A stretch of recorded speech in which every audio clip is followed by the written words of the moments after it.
¿Qué tal, amigos y amigas de este su canal El Mensaje de la Biblia? Hoy estaremos contestando dos preguntas. Una, me preguntan qué cosa es la Asunción de María y cuál es la diferencia entre Asunción y Ascensión. Y la segunda pregunta que me formulan es, y por lo menos tres personas me hicieron esta pregunta, que si María fue inmaculada desde que nació, desde el vientre, o desde cuándo María fue inmaculada, o si ella fue realmente inmaculada y sin pecado, como la presentan algunos. Bueno, este dogma de la Asunción de María fue promulgado por el Papa Pío XII en el año 1950, aunque ya desde el cuarto siglo después de Cristo, unos 500 años aproximadamente después de Cristo, se comenzó a hablar de este asunto, de que María fue resucitada y llevada al cielo, que al final de sus días, al final de su vida, ella fue glorificada en cuerpo y alma, y llevada al cielo. Leí un artículo en una página católica donde decía que ella fue puesta en un féretro, en un sarcófago, y entonces de allí fue llevada fue enterrada. Y entonces Dios la resucitó en cuerpo y alma y que su cuerpo no vio corrupción. Y así he leído muchas enseñanzas al respecto, las cuales por la limitación del tiempo no voy a entrar en ellas, porque ese no es el tema. No voy a ponerme a explicar si esto es correcto o no es correcto, si ellos creen eso o no creen eso. Yo no voy a entrar en esas controversias. Antes de seguir, déjeme decirle que este programa de hoy es una respuesta a dos preguntas, sin atacar, sin difamar, sin menospreciar, sin hablar mal de la Madre de Jesús. Porque a mí me da mucha lástima, me da mucho pesar ver en algunos canales cómo se vitupera el nombre de María, la persona de María, que fue el instrumento que Dios escogió para traernos a Jesús. Nosotros respetamos a María y la presentamos a nuestras hijas como un ejemplo de lo que es una mujer leal y fiel a Dios. Fue un instrumento de Dios, como deberían ser todas las mujeres que siguen al Señor. Convertirse, como lo hizo María, en un instrumento de Dios para el engrandecimiento de su causa y para llevar salvación a muchos, como lo hizo María. Pero fuera de eso, darle puestos como omnipresente, que contesta nuestras oraciones en todas partes del mundo. La omnipresencia es un atributo divino. No creo que María posea ese atributo de omnipresencia, que sea capaz desde el tercer cielo escuchar todas nuestras oraciones cuando le pedimos a ella y contestarlas. Algunos creen eso, yo respeto su opinión, no lo critico, no lo ataco, esa es su creencia, yo la respeto, no la comparto, por razones obvias, porque la omnipresencia pertenece solamente a Dios, a nadie más, es un atributo divino y María no es diosa. María fue la madre de Jesús, un ser humano especial que Dios escogió para traer a este mundo a su Hijo amado. Bueno, vamos al libro de Romanos, Romanos capítulo 3, versículo 10, dice, como está escrito, no hay justo ni aun uno. Escuche bien, no hay justo ni aun uno. Para usted poder presentarse delante de Dios y ser acepto ante Dios, tiene que ser justo. El apóstol dice, no hay justo ni aun uno. El apóstol Pablo dedica 5 epístolas, las primeras 5 epístolas de su epístola a los romanos, a explicarnos cómo el hombre es depravado, cómo el hombre es corrupto, cómo el hombre está infectado de pecado, cómo no hay justo ni aun uno, cómo no hay quien haga lo bueno, no hay ni siquiera uno. Y entonces cómo Dios nos acepta en el amado, cómo Dios nos justifica en Cristo cuando lo aceptamos como Salvador personal. Solamente hay un camino al cielo, y ese camino se llama Jesucristo, quien dijo, yo soy el camino, la verdad y la vida. Nadie viene al Padre si no es por mí. Juan 14:6. Solamente hay un camino al Padre y ese camino se llama Jesús. No hay otro camino. Poner otro camino es tergiversar y cambiar y alterar lo que establece clara y llanamente la palabra de Dios. No hay 2, ni 3, ni 4 mediadores, ni 5, ni muchos. Dice en el libro de 1 Timoteo 2:5 que entre Dios y los hombres solamente hay un mediador, y ese mediador es Jesucristo, hombre. En 1 Juan capítulo 2 y versículo 1 dice, hijitos míos, estas cosas os escribo para que no pequéis. Y si alguno hubiese pecado, abogado tenemos para con el Padre, a Jesucristo el justo. Solamente hay un hombre justo que ha pisado esta tierra luego que el pecado entró en este mundo. Y ese hombre se llama Jesús. Porque en ningún otro hay salvación.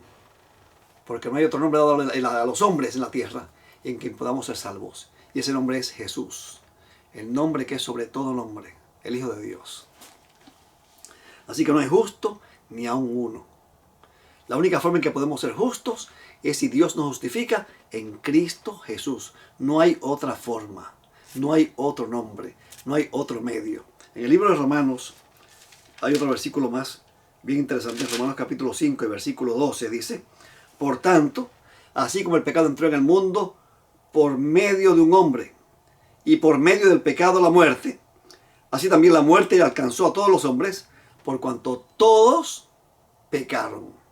No hay justo ni aun uno, dice en Romanos capítulo 3 y versículo 10.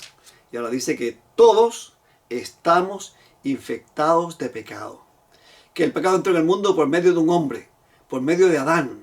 Y con el pecado entró la muerte, y la muerte pasó a todos los hombres. El pecado es una enfermedad, una epidemia que pasó a todos los hombres, nos infectó a todos, nos afectó a todos. Por eso es que no hay justo ni aun uno. Y no solamente eso. En Romanos capítulo 6 y versículo 23 dice: porque la paga del pecado es muerte, mas la dádiva de Dios es vida eterna en Cristo Jesús, Señor nuestro. La paga del pecado es muerte. El mismo dogma de la Asunción de María que firmó el Papa Pío XII en el año 1950 establece claramente que María murió y que ascendió al cielo después que fue resucitada y glorificada en cuerpo y alma. Si María hubiese sido inmaculada, no hubiese muerto, porque la paga del pecado es muerte. Y si ella no tenía pecado, no tenía por qué morir. ¿Se da cuenta? Ahora, pero Rafael, en el libro de Lucas capítulo 1, dice algo de María bien interesante, que dice que ella es bienaventurada entre todas las mujeres.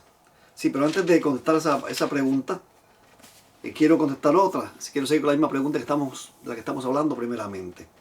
En el libro de Lucas, capítulo 1, María fue a visitar a su prima Elizabeth una vez que estaba embarazada.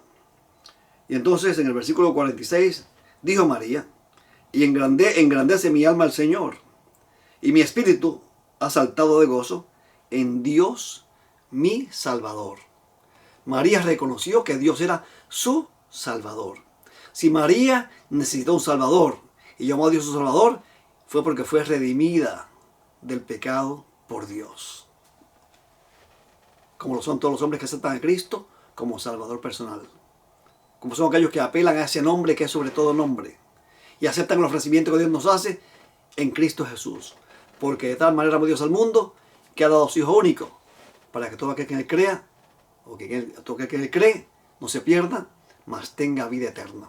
Pero Rafael, léete el versículo 42, Lucas 1:42, y exclamó con gran voz y dijo: bendita tú entre las mujeres. Esto lo dijo Elizabeth a María: bendita tú entre las mujeres, y bendito el fruto de tu vientre. Bueno, en el libro de Jueces, capítulo 5 y versículo 24, tenemos algo similar. Aunque también a Abraham, Dios le dijo a Abraham cuando lo llamó, que él sería bendición en toda la tierra, como deben ser bendición todos los hijos de Dios, así como lo fue también María, que nos trajo el Salvador. Y todas las mujeres que nos escuchan deben tener como ejemplo, como modelo de trabajo y de obra a María, esa sierva de Dios, que no solamente trajo a Dios al mundo, sino que dijo: haced todo lo que Él os dijere. No lo que yo digo, hagan lo que Él dice. Cuando estaba allí en las bodas de Caná. Qué ejemplo tan tremendo. Y entonces aquí en el libro de Jueces, capítulo 5, hay un cántico que cantan Débora y Barak, luego de la victoria sobre este rey Sísara, un rey malo y perverso, enemigo de Israel, al cual Jael asesinó con una estaca mientras él dormía. Y entonces en este cántico dice: bendita sea entre las mujeres Jael, mujer de Ber-Seneo. Bendita entre las mujeres era Jael también, no solamente María. Entre las mujeres que habitan en tiendas, bendita sea. Como son benditos todos aquellos hijos de Dios que han hecho de Cristo su Salvador personal y que sigan sus pisadas donde quiera que Él va. Bueno, ya con esto contesto la pregunta. María no era inmaculada. María fue justificada por la fe como son todos los demás. María fue salvada como son salvados todos los que buscan de Dios y la aceptan y se someten a su voluntad. María no fue inmaculada. María murió porque la paga del pecado es muerte. Pero María fue redimida por Dios. María fue salvada por Dios, como lo puedes ser tú y como puedo ser yo. ¿No quisieras tú hacer de Cristo también, como lo hizo María, tu Salvador personal? Ese es mi deseo de oración en este programa. Que Dios te bendiga y te guarde.